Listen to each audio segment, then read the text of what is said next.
No te desconectes de Go Radio.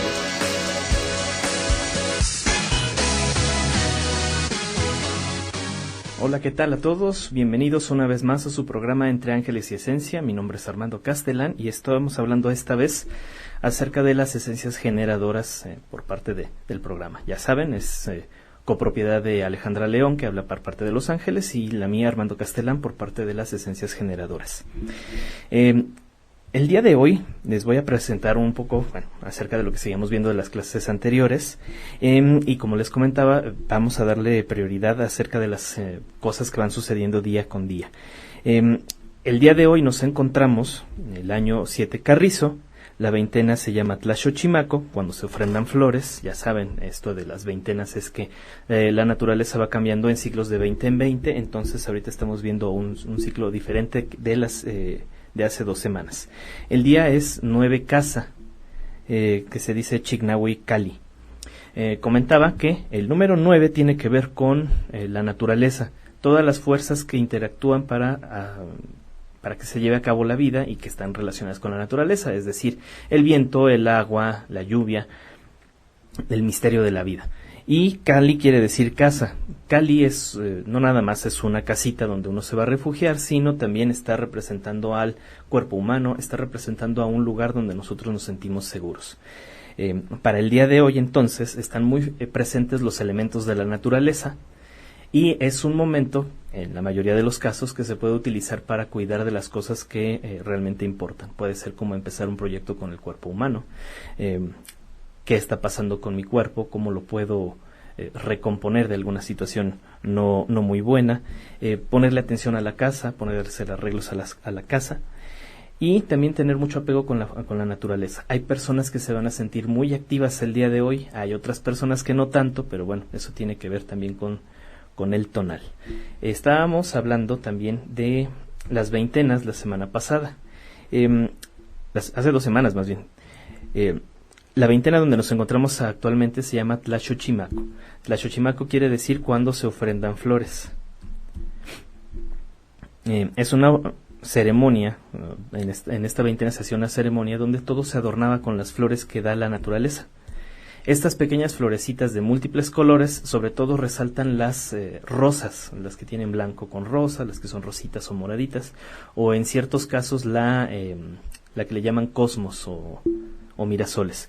Se adornaban todas las calles, las avenidas, las casas, se hacía limpieza de estos espacios y bueno, ofrendar las flores es también como decir, estamos a punto de tener un fruto. Recuerden que la flor da origen a un nuevo fruto, a un nuevo proyecto.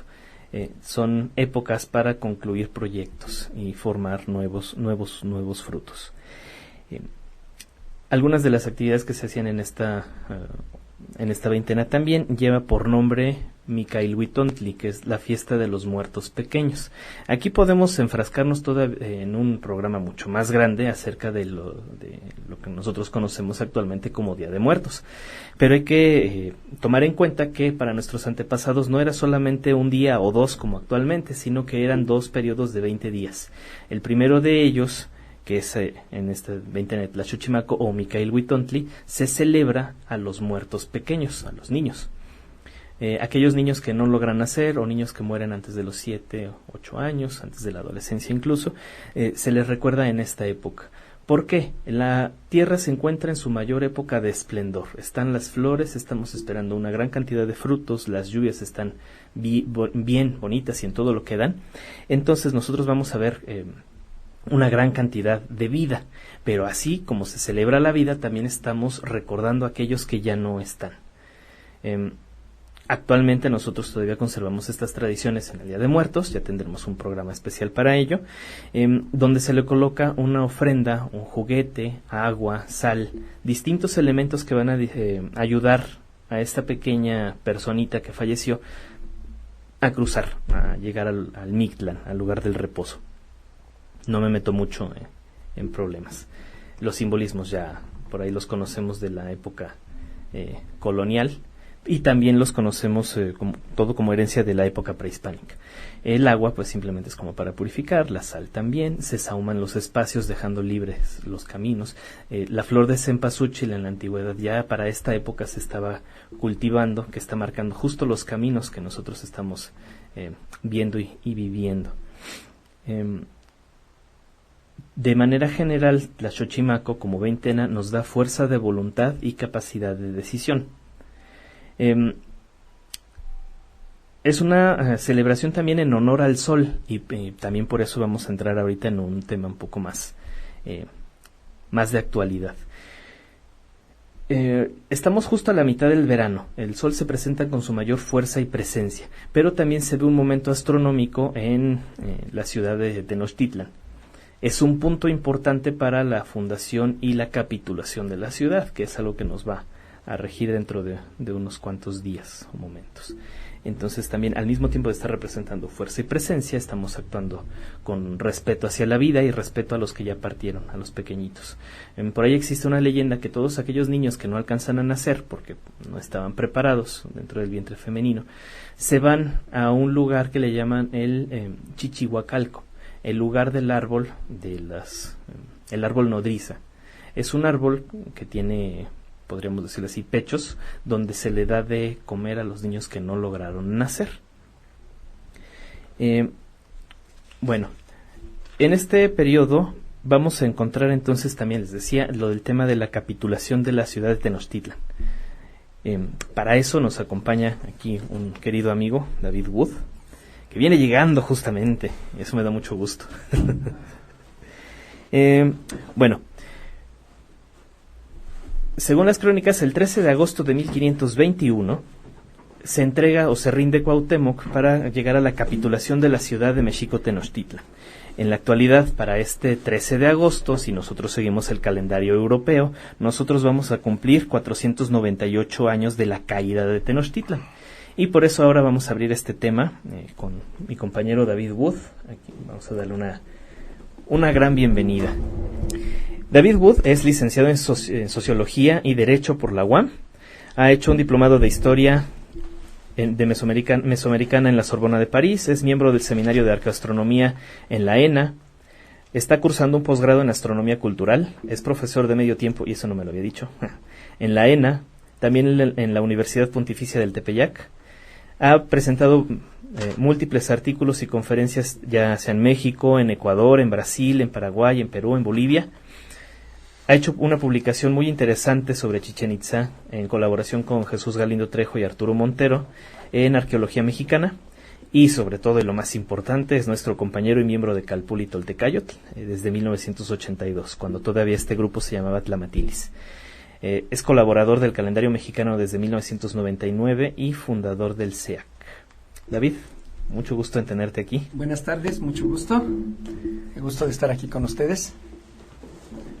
Y bueno, pues abordar este tema que nos ocupa ya prácticamente de la ceremonia que tenemos en puerta el próximo viernes al atardecer en Tlatelolco, junto con los compañeros de Calpul y Toltecayotl y otros colectivos que también se están agregando a esta celebración.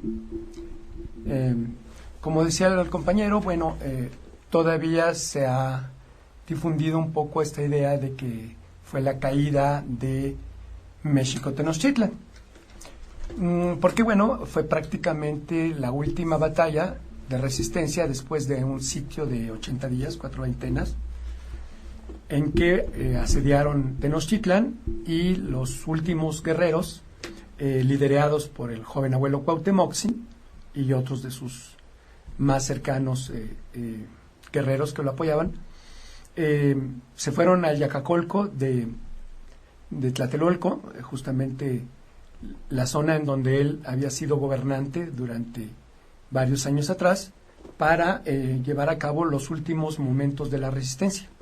Entonces, esta cuestión de la caída, hasta cierto punto, desde el punto de vista europeo, se toma así, pero desde el punto de vista de nuestra cosmovisión, más que nada la llamamos como capitulación o defensa o resistencia heroica de Mexico Tenochtitlan y de Mexico Tlatelolco, porque hay que establecer que los dos eran mexicos, o sea, eran centro, ombligo, punto radiante, y en forma dual, o sea, eran ciudades gemelas, duales. Entonces, precisamente al quedar bajo asedio, el corazón, lo que ahora llamamos el centro histórico de México-Tenochtitlan, entonces se hacen fuertes en Tlatelolco, que era una ciudad también muy importante, que tenía un Hueyteocalli, un templo mayor, incluso varias fuentes nos señalan que más grande incluso que el Hueyteocalli de Tenochtitlan. Y esa resistencia que había durado esta cantidad de días que hemos mencionado, de alguna manera la fueron calculando, la fueron previendo, ahí ya utilizando el conocimiento calendárico y astronómico ancestral. Es decir, hemos dicho junto con los compañeros, junto con nuestro maestro Mesa, que muy bien pudieron haber resistido días más o haber bajado el escudo o capitulado días menos. Sin embargo, escogieron justamente ese día tan especial, que en la cuenta mexicana fue el día Secoatl, uno serpiente, veintena Tlazochimaco o Nezochimaco, que es una veintena en donde se ofrendan flores al venerable principio generador Huitzilopochtli, veintena Tlazochimaco, del año Yeicali, ¿no? 3 casa, es decir, equivalente a 1521 europeo. Entonces, esa fecha, cuando hacemos la correlación con el calendario que trajeron los europeos, los invasores, entonces, que era el calendario juliano, operante todavía en esos años, y que no fue cambiado hasta 1582 en Europa, y vino a operar aquí, en la que ya para ese entonces llamaron la Nueva España, hasta 1583.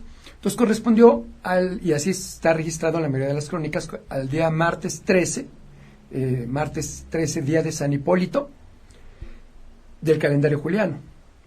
Y que, por lo que hemos explicado aquí en otras ocasiones, justamente al hacer el ajuste de esos 10 días que se sustrajeron al pasar del calendario juliano al calendario gregoriano, por lo cual al 4 de octubre de 1582 siguió por bula papal, prácticamente por un acto, se puede decir así, de dogma de fe, al día 15 de octubre de ese mismo año. Entonces se sustraen esos 10 días para poder realizar una corrección necesaria en esa cuenta juliana imperfecta, y que pues estaba desfasando ya para ese momento, que junto con otras medidas que se tomaron al mismo tiempo, que es como la regla de los bisiestos, etcétera, etcétera.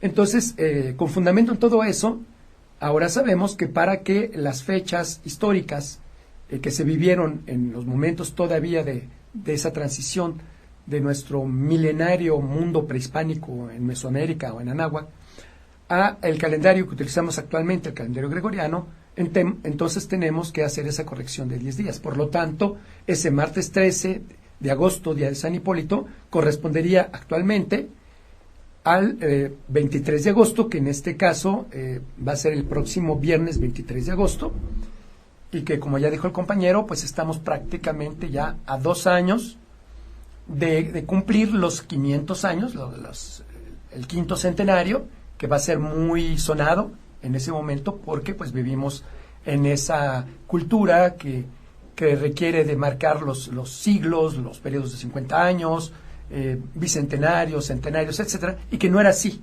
en la forma de llevar las cuentas de nuestros ancestros prehispánicos, porque como ya será motivo de otras pláticas, bueno, llevaban la base 13, entonces por lo tanto un tlalpili va a integrar un periodo de 52 años con 4 tlalpilis, y que va a ser el periodo de encendido de fuego nuevo, y así, una huehuetilistli cada 104 años, en fin. Entonces, aunque para nosotros no sea tan significativo ese quinto centenario, pero dado que ya no nos podemos sustraer de la forma en que el mundo occidental ha impuesto, digamos, su manera de contar el tiempo y otras tantas cosas, nosotros sabemos, y ahí viene la parte más importante, que si queremos corresponder con ese fenómeno astronómico que sucede cada año al atardecer, y que es cuando el Sol, al ocultarse, se alinea al eje de simetría del templo de Hecatl-Quetzalcóatl, y que este corresponde además con un trazo urbano que se respetó en una buena parte de esta área de la ciudad, entonces podemos vivenciar astronómicamente ese momento en que nos alinearemos con el Sol al atardecer, al ocultarse, en esa fecha, 23 de agosto ya gregoriana, pero que sigue correspondiendo a la fecha Coatl de la cuenta nuestra prehispánica. Entonces todo esto se va juntando para la realización de una ceremonia de la que ya les comentaremos un poco más. Fíjate, David, que muchas veces nos han platicado eso. Estamos a 2 años de los 500 de la capitulación. Uh-huh. Y bueno, ahorita qué bueno que lo explicabas. ¿Por qué no son tan importantes seguir contando en los centenarios? Retomando un poco las palabras que decía David, es más importante para nuestros antepasados tener estos ciclos de 52, 104, 260, 520, que tener ciclos de 100 en 100. ¿Por qué? Porque se repiten los ciclos de la naturaleza. En otra plática ya les había comentado incluso que nuestros antepasados, por ir viendo y ir observando todo lo de la naturaleza, es ahí como arman su calendario, su vida incluso, las estructuras que se encuentran en cualquier zona arqueológica, las alineaciones que hacían con ellas e incluso la bioenergía que se siente en cada uno de estos momentos.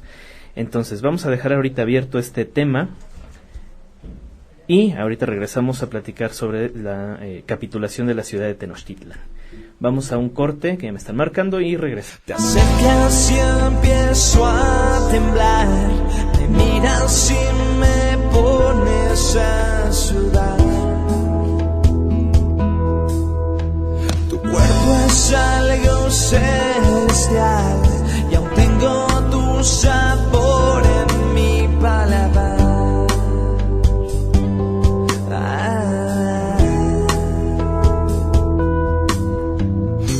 Sobre mi piel, magnífico placer, sigilosamente devoras mi ser, me abrazas hasta el alma, no me dejes caer, hemos llegado al cielo y yo ya no quiero volver.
De energía y de calor,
mi sed.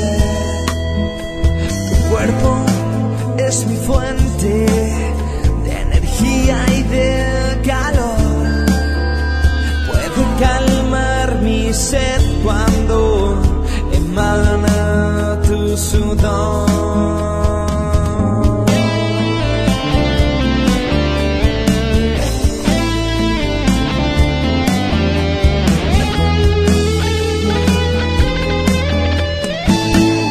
Muy bien, pues ya estamos de vuelta aquí en su programa Entre Ángeles y Esencia con nuestro amigo David Wood.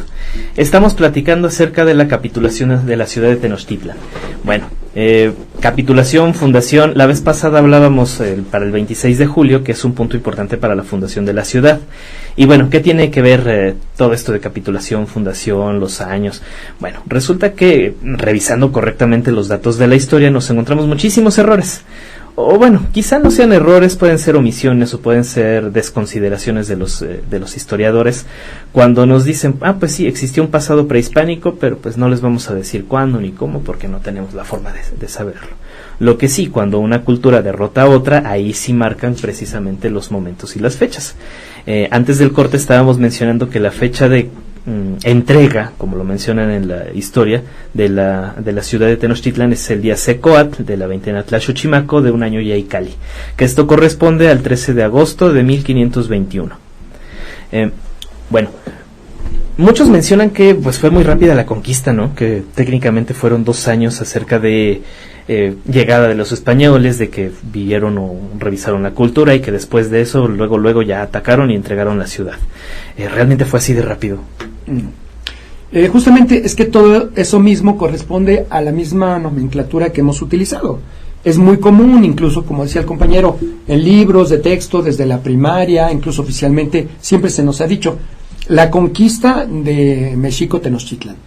Y muy recientemente despertó mucha polémica y mucha ámpula porque el mismo presidente de la República, en un video, junto con su esposa, que es la doctora Beatriz Gutiérrez Müller y que es además historiadora, se refirió por fin a estos acontecimientos ya no como conquista, sino como invasión. Sí, eso es un parteaguas. Entonces es un parteaguas porque justamente es uno de los principios que en los grupos de mexicanidad de la tradición hemos venido manejando ya desde hace muchos años, pero precisamente con los fundamentos de que realmente cuando conquistamos algo es porque tuvimos que hacer méritos para poder tener ese logro, ¿no? Es decir, se conquista una medalla olímpica, se conquista una muchacha, un amor, etcétera. En este caso, pues realmente este grupo de ambiciosos, pues prácticamente muchos eran delincuentes que no les quedaba otra, o ir a la cárcel allá en la península ibérica, eran perseguidos por violadores, por delincuentes, por rateros, etcétera, y vinieron acá justamente a cazar fortuna y a invadir. Entonces, justamente llegó como que lo peorcito de la parte de aquella sociedad. Ya hemos platicado muchas veces, muy diferente hubiera sido si en aquel momento llegan gente como Copérnico o como el mismo Michel de Notre Dame, astrónomos, sabios, filósofos, etcétera. Tal vez su actitud hubiera sido diferente, pero el grupo que llegaron, precisamente liderado por Hernán Cortés, gente como Pedro de Alvarado, en fin, Cristóbal de Olid, lo que querían era hacerse de un botín. Y eso consistía en una determinada cantidad de oro, que de hecho para los habitantes originarios de esas tierras ni siquiera era lo más preciado o lo que tenía más valor de cambio. Sí, era un objeto suntuoso para confeccionar adornos y algunas otras cosas, pero no más valioso que, por ejemplo, las cuentas de jade, que eran los chalchihuites, y que era lo más valioso que se tenía, o las plumas de quetzal, etcétera. Entonces, bueno, ellos se dieron cuenta que eran capaces de matar, de violar y de todo, de asesinar. Por oro, pues se los empezaron a dar, pero entre más veían, o más oro aparecía ante sus ojos, pues más se avivaba la sed de oro.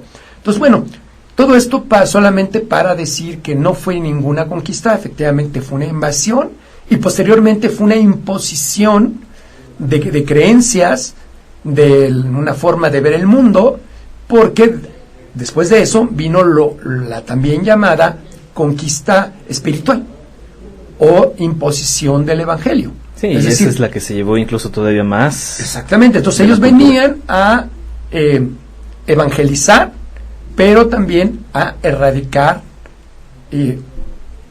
o como dicen, a exterminar idolatrías.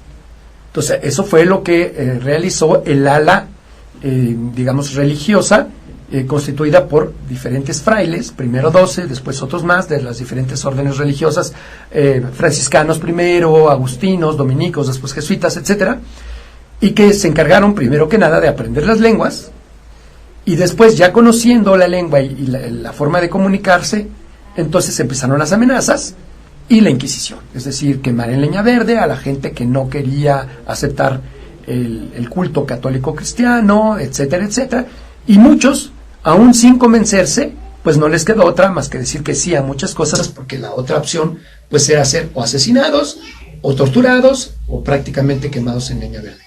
Entonces, de ahí es donde se deriva uno de los puntos fundamentales para lo que nos ocupa, el tema que nos ocupa actualmente. Es decir, que aquel testimonio que quedó de esos acontecimientos históricos en ese momento del choque de estas dos culturas, más que culturas de estos dos grupos, porque pues cultura aquí sí había, pero los que llegaron, pues ya vimos que no tenían mayor cultura, pero sí representaban la llamada civilización occidental o cultura europea. Bueno, de ese choque violento, lo que se genera es esa resistencia, y el último momento del que estábamos hablando hace un ratito, que han denominado pues como la entrega, la caída, etcétera. Esos cronistas, principalmente frailes y soldados como Bernal Díaz del Castillo, en su disque verdadera historia de la relación de las cosas de la Nueva España, que realmente se escribió como 50 años después, y ya con muy poca memoria de Bernal Díaz del Castillo, ya exiliado en Guatemala. Además, pues ya es un tema muy largo, pero de lo que se dice esa historia verdadera solamente son 4 hojas. El resto realmente ni siquiera las escribió él, las completó su hijo, de lo que había oído decir a su padre 30 años antes, etcétera, ¿no? Como un teléfono descompuesto. Sí, imagínense, entonces toda la historia está basada en teléfonos descompuestos. Entonces, de tal manera que de ahí se desprende que en ese momento, el último momento, el bastión de esa defensa heroica, el guerrero joven abuelo Cuauhtémoc Itlactoani, de Mexico Tenochtitlan y de Mexico Tlatelolco, iba huyendo en ese momento, y que fue perseguido en una canoa por un soldado español llamado Holguín, y que fue así como después de aprenderlo, pues ya no le quedó otra que darse prisionero y ser traído en esclavitud para que dijera en dónde se encontraba el oro y de poner las armas. Entonces es como la versión de los vencedores, que muchos toman incluso por la versión de los vencidos, solamente porque hay algunos textos que se escribieron en náhuatl, pero se escribieron en náhuatl con caracteres latinos, y a través de los frailes, como Fray Bernardino de Sahagún, que ya había establecido su escuela para adoctrinar a los principales originarios de estas tierras, que fue el Colegio Imperial de Santa Cruz Tlatelolco, y ahí es donde escribieron justamente la relación de las cosas de la Nueva España, que es como que la obra cumbre de Fray Bernardino de Sahagún, junto con el Códice Florentino y el Matritense del Real Palacio. Entonces, de tal manera que nosotros tuvimos que acudir a fuentes las más tempranas, primigenias, originarias, escritas en náhuatl, pero sin la sombra y sin, digamos, la mano inductora de estos frailes o los grupos de españoles. Entonces ahí es donde encontramos que, por ejemplo, en manuscritos mucho más auténticos, como Anales de Tlatelolco, en náhuatl todavía, claro, ya con traducciones al castellano, etcétera, pero ahí todavía se señala una versión muy diferente de cómo acontecieron esos momentos del último bastión de esa defensa heroica. Entonces resulta que ahí se nos narra expresamente que al paso de la canoa en donde iba el joven abuelo Cuauhtémoc, incluso con su dualidad, Isabel Moctezuma, bautizada así, su nombre era Tecuixpo Izcazóchitl. Y tenemos una plática muy buena. Muy importante respecto de eso, porque justamente fue la última descendiente de la línea de Moctezuma Xocoyotzin, que es la línea de los Tlactoanis desde Acamapixtli, Axayacatl, etcétera, ¿no? Bueno, ellos iban en esa canoa y al paso de la canoa le iban lanzando flores, muchas mujeres principales hombres también, niños, ancianos, gente de edad, como una forma de despedida, precisamente porque había un acuerdo de que se iba a bajar el escudo, que se iban a deponer las armas, pero con el objetivo de cerrar ese ciclo en ese momento, ni antes ni después, en esa fecha, en ese momento astronómico, y ya no exponer a más masacre, a que corriera más sangre, sobre todo niños, ancianos, a destrucción de lo poco que podía quedar de ese conocimiento. Entonces ahí se toma la determinación de bajar el escudo, entregarse, digamos, como prisionero, pero con el objetivo de preservar por lo menos todavía la sangre originaria, la genética originaria y esos conocimientos que eran el verdadero tesoro de nuestros ancestros, no el oro ni las cosas materiales, sino el verdadero conocimiento cifrado en nuestras cuentas calendáricas, en piedras labradas como la estela que conocemos como Piedra de los Soles o calendario azteca, Tonelmachiotl para los grupos de tradición, y sobre todo los conocimientos extraídos después de muchas generaciones de los Amoshtin o códices, por ejemplo los pocos que quedaron como los del grupo Borgia, que ahora pues muchos tienen incluso nombres europeos por los lugares en donde se encuentran o de las personas que los recuperaron, como el Feyerabad y Meyer, etcétera, etcétera, el Vaticano, imagínense nada más, ¿no? Códice Vaticano y demás, y muchos otros textos en donde se encuentra el verdadero tesoro, que es cómo esas cuentas calendáricas y cómo esos momentos astronómicos corresponden a esas ceremonias, a esas vivencias que nos pueden permitir vivir en armonía con los principios generadores de la naturaleza y poder resistir aún en medio de una imposición, de una invasión, de una contaminación incluso sanguínea. Me refiero justamente a las enfermedades que fueron contagiadas por esclavos que trajeron los españoles o por ellos mismos, como la viruela, como la sífilis y muchas otras tantas, y que obviamente las mujeres principales y las mujeres de nuestras civilizaciones originarias, al ser violadas por estos, digamos, bárbaros, porque ese es el término que ellos utilizaban, pues fueron contagiadas de sífilis y de muchas enfermedades venéreas, y que a su vez pues no tenían cura en estas tierras, y que justamente vinieron a provocar ese genocidio indirecto que vino a acabar pues con millones de los pobladores originarios de estas tierras. Entonces, ante esa situación, lo único que se podía recuperar en ese acto de bajar el escudo al momento astronómico junto con el Sol, al momento de descender en esa fecha, en ese alineamiento, y después de ese ciclo perfectamente calculado y determinado en un consejo, en un tlactocan, para preservar lo que, y así hay algunos textos que nos llegaron, lo que nuestro corazón ama y lo que será el legado de nuestras futuras generaciones. Muy bien, David, es increíble escuchar toda esta parte. Mencionas algo muy importante para aquellos que dicen los españoles conquistaron todas estas tierras. Realmente fue un soldado negro que traía la viruela y que hizo prácticamente la primera guerra biológica del mundo. Fue la mayor merma que hubo por este soldado. Por aquí hay algunos que me están preguntando y bueno, ya lo vamos a ver en un rato, ¿qué tiene de importancia este momento astronómico o qué se ve y por qué era importante para las personas allí de Tlatelolco? Es decir, ¿por qué el tlactocan de esta ciudad de Tenochtitlan, en este caso de Tlatelolco, por qué decidieron deponer las armas en esta fecha? Y bueno, también a qué se refiere un poquito Cuauhtémoc. Hay una plática bastante interesante acerca de Cuauhtémoc, otra plática muy muy interesante acerca de Tecuichpo, Isabel de Moctezuma. Uh-huh. Y bueno, poco a poco se va a ir desenterrando algunos temas que vamos a ir publicando. Por lo mientras, como estamos cerca a la capitulación de la ciudad de Tenochtitlan, es el tema que venimos a ofrecer. Vamos a un corte y regresamos con el tema otra vez.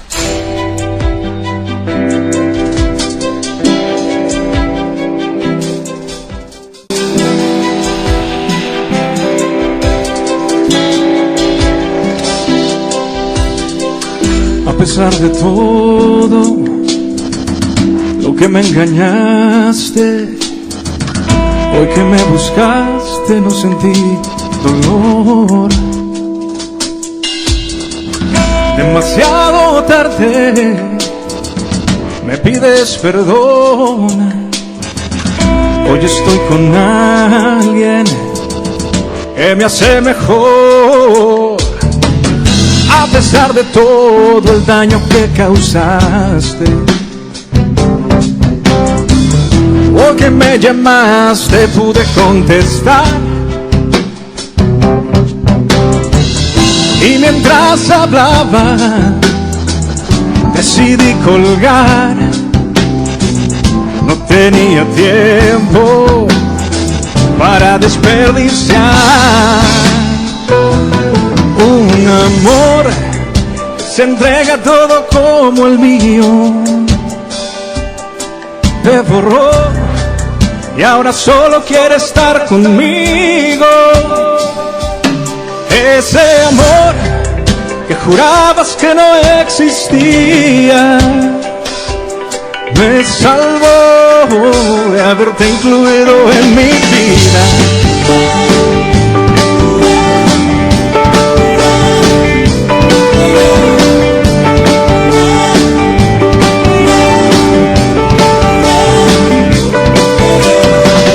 A pesar del lío en que me dejaste, todo este vacío ahora se llenó de un amor valiente que me liberó de tus malos tratos, de tu mal humor. Un amor que se entrega todo como el mío. Te borró y ahora solo quiere estar conmigo. Ese amor que jurabas que no existía me salvó de haberte incluido en mi vida. Las últimas noches no había manera, todo eran reproches, todo era un problema. No lograba acercarme a ti. Supliqué, me humillé, te rogué demasiado, todo te di sin pedir nada a cambio, y ese sueño terminó y uno nuevo comenzó.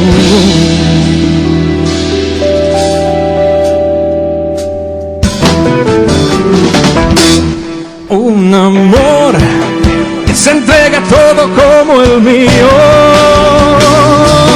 Te borro y ahora solo quiere estar conmigo. Y ese amor que jurabas que no existía me salvó de haberte incluido en mi vida.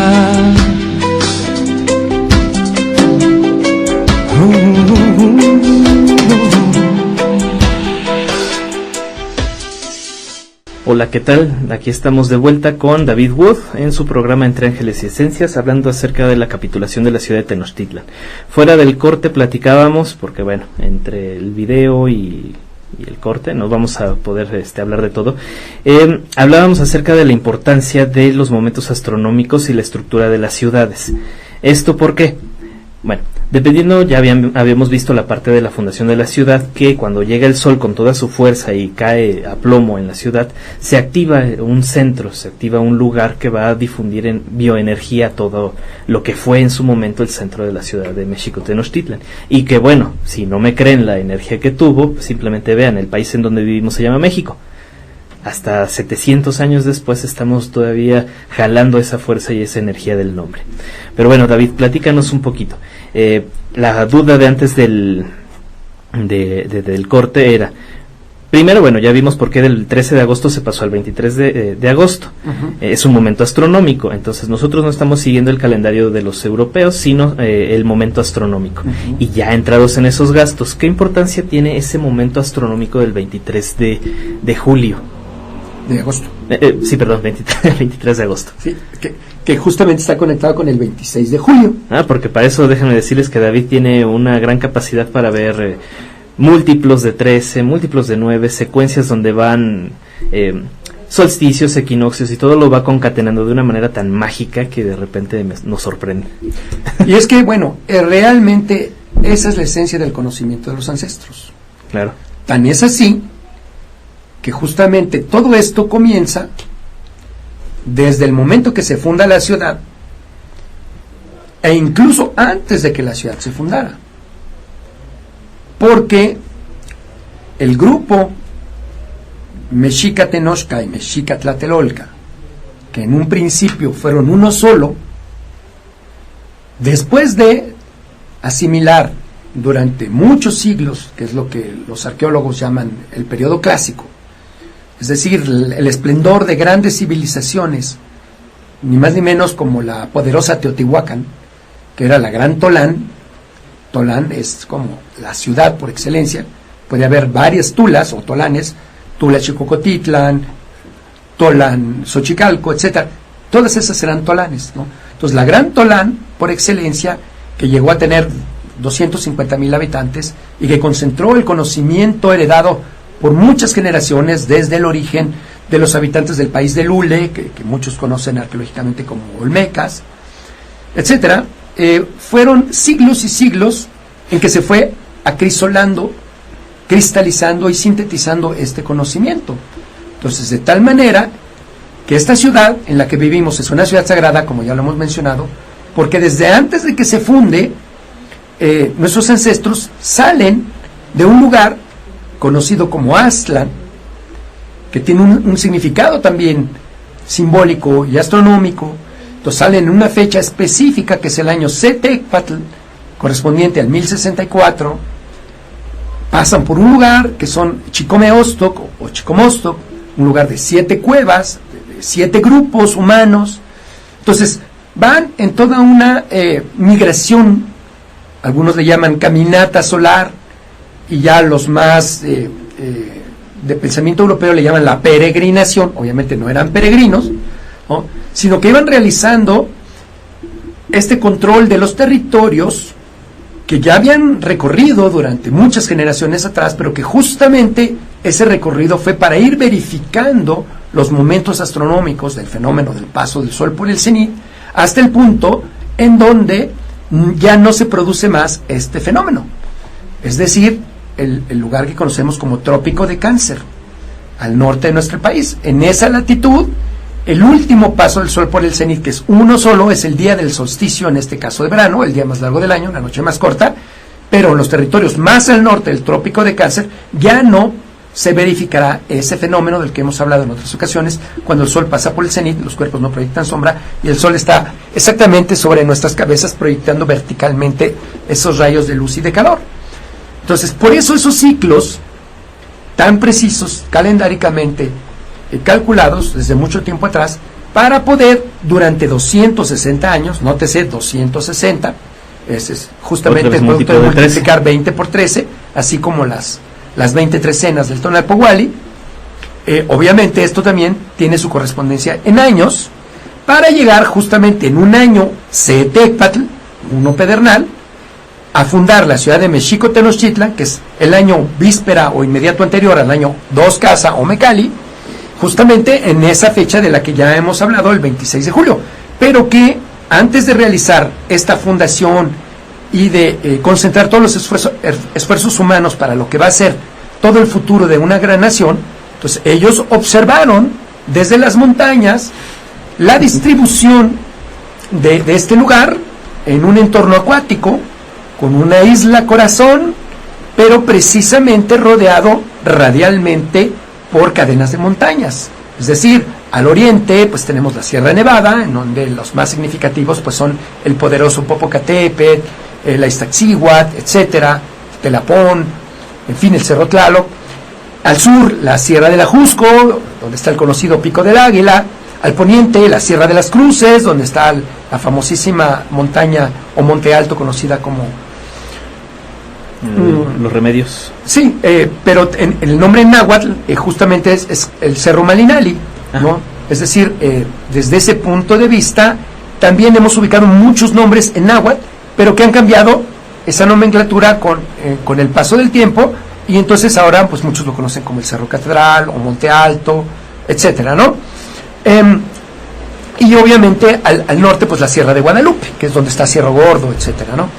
Entonces, en ese entorno radial, en donde vamos a tener diferentes momentos, atardeceres y amaneceres, a lo largo de el recorrido solsticial de sur a norte y de norte a sur en su regreso, tanto al amanecer al oriente como al poniente, entonces vamos a tener esas diferentes fechas en amaneceres, en atardeceres, como los momentos en que el sol pasa por el cenit en esas diferentes latitudes, desde América Central hasta el Trópico de Cáncer, específicamente la latitud 19 grados 26 minutos, que es la que nos concierne al corazón y al centro histórico de México Tenochtitlan, y que es en donde pasa el sol por el cenit en esa fecha, ya gregoriana 26 de julio, pero que justamente se estructura, se enlaza a través de 28 días, que 7 por 4, 28, ahí entran en juego la cuenta de las séptimas, de las novenas, que corresponden a los 9 señores, la cuenta de los 9 señores, algunos llaman los 9 señores de las noches, y que obviamente van a integrar la cuenta de las trecenas, que es el Tonalpohualli, con las otras cuentas, como el Xupohualli, como el Metztlapohualli, y las cuentas de Venus, que es una cuenta astronómica muy importante que tiene sus fundamentos astronómicos. Es decir, el hecho de que vivamos en una ciudad que fue fundada en esa fecha y que además registraban ceremonias como los 2 pasos del sol por el cenit, en relación a través de intervalos calendáricos con los solsticios, tanto de verano como de invierno, 21 de diciembre, 21 de junio, los momentos de los equinoccios temporales, que no son exactamente lo mismo que los equinoccios astronómicos, que esos llegaron con los europeos, en los cuales pues sería largo también hablar de todo esto, pero es muy importante. Tenemos acá otro tema, compromiso. Claro. Hablar de todos los solsticios, equinoccios, pero desde el punto de vista de nuestros antepasados. Claro, los pasos del sol por el nadir, que es otro concepto también muy importante y que tiene una correspondencia tan fundamental como el paso del sol por el cenit. Entonces, todo ese conglomerado de fechas en una estructura es lo que nos dice porque específicamente esa ciudad que inició en un día all-in, en un 26 de julio, con un paso del sol por el cenit, va a tener que concluir o cerrar su ciclo justamente en un atardecer de una fecha serpiente que corresponde a ese 23 de agosto. Muy bien. ¿Qué podemos observar entonces en ese momento astronómico? ¿Qué se ve en la actualidad? El sol ocultándose al atardecer, justamente alineado con ese eje de simetría, pero que además corresponde también a una calzada fundamental que fue el punto de cruce de los ejes originales de trazo de toda la ciudad. El eje norte-sur o noroeste-sureste, que es el eje Tenayuca-Culhuacan, y que además así está señalado, por ejemplo, en el códice que llamamos mendocino, y el eje oriente-poniente, que sería el eje Los Remedios-Tepetzingo, en donde justamente está este eje de simetría representado por el templo de Jecatl en Tlatelolco.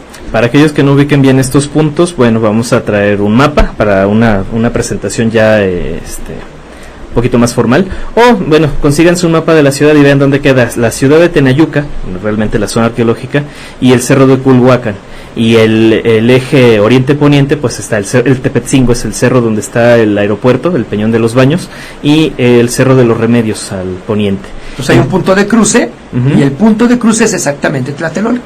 Muy bien, y entonces vemos el sol atardecer al poniente sobre el Cerro Catedral. Así es, o le llaman Monte Alto también. ¿Saben que es algo muy chistoso? Cuando estamos en la ceremonia del 23 de agosto, se ve justamente cómo se va ocultando el sol por la orilla de los edificios. ¿Qué edificio es? ¿El Hidalgo? Sí, del conjunto habitacional Tlatelolco, pues uno de ellos es justamente el Hidalgo, y otro que está un poquito más atrás es creo que el Belisario Domínguez, algo así. Entonces eso nos tapa la visibilidad. Pero aún así se ve así derechito. Y sin embargo, al continuar ese eje, hemos encontrado que hay construcciones del siglo XVI o XVII, como la iglesia que conocemos como Concepción Tequipeuca, barrio de Amachac, que justamente es el lugar histórico en donde abajo de esa capilla está la Tzacuali, que correspondió a ese barrio de Amachac. Entonces de ahí hemos tomado la fotografía y vemos perfectamente cómo se ilumina el interior de la iglesia. Es una hierofanía. Incluso traemos las fotos, si en algún momento las podremos mostrar, etcétera, porque justamente las hemos podido tomar en aquellos momentos, en aquellos años raros en que no se desatan las tormentas. Ah, claro, porque esa es la otra, y que además así está consignado en la crónica, que ese día, después de que nuestro joven abuelo Cuauhtémoc bajó el escudo y se capituló, cerrando este ciclo astronómico, calendárico, por consejo de los abuelos, en ese momento se desata la tormenta y llovió, tronó y relampagueó más que otras veces. Casi como ahorita, que no sé si alcanzan a escuchar, pero tenemos una tormenta fuera de la estación. Sí, esto siempre ocurre así al terminar nuestra ceremonia, casi. Sí. Entonces, bueno, como ven, nuestros antepasados hacían unas estructuras completamente ligadas a lo astronómico. No se iban solamente porque les gustaba vivir ahí o porque estaba bonito, sino simplemente que iban tomando en cuenta los momentos astronómicos para poner sus cosas. Bueno, muy bien, ya se nos está acabando el tiempo, nada más hacemos un breve comentario. Muchas gracias a todos los que nos estuvieron escuchando. Moctezuma. Aquí está el reflejo de la luz al atardecer. Ah, miren, cuando no se ha nublado. David nos ha traído aquí unos cuantos fotografías. Después, cuando ya tengamos ahora sí nuestra publicidad ya en video, nos van a hacer el favor de ponerlo. Voy a ponerlo aquí en el de Facebook Live para que puedan alcanzar a ver. Ese es el interior de la iglesia, la capilla de la Concepción Tequipeuca, la Conchita, la famosa Conchita, barrio de Amachac. Parados ahí, justamente, ahí sí podemos ver el sol ocultarse en ese eje de simetría. ¿Por qué? Porque está más lejano en donde están los edificios que normalmente nos tapan estando en la Plaza de las Tres Culturas. Entonces, al hacernos hacia atrás, nos jalamos el horizonte y entonces sí podemos percibir el sol ocultándose, pero además la hierofanía, como en ese momento, antes de que se construyeran las iglesias coloniales, pues lo que estaba ahí en ese lugar era la Zacuali de la que estamos hablando. Claro. Por lo tanto, se iluminaba con esa energía solar al atardecer, y obviamente las esculturas venerables de piedra, representando los principios generadores, pues se iluminaban y se conectaban directamente con el flujo solar al atardecer. Entonces, por eso es importante estar ahí y hacer esa ceremonia. Entonces, los esperamos el próximo 23 de agosto, que es este viernes, 23 de agosto a las 5 de la tarde. Ahí nos vamos a reunir y llevar a cabo esta ceremonia. Ya saben, les dejo mis datos. Estamos por el perfil de Acatzinomeacat en Facebook. Pueden revisar Calpulito el Tecayot o la página del programa que se llama Entre Ángeles y Esencias. Ya no me dio tiempo de contestarle a Motecuzoma Xocoyotzin sobre el libro del ingeniero Liras Montes de Oca. Dame unos minutitos para salir del aire y contestamos a la pregunta. Tengan una buena mañana, una buena tarde, quienes lo estés escuchando en otro horario. Muchas gracias a Go Radio y nos vemos la próxima. Gracias, buenas tardes, hasta luego. Go Radio, la nueva evolución.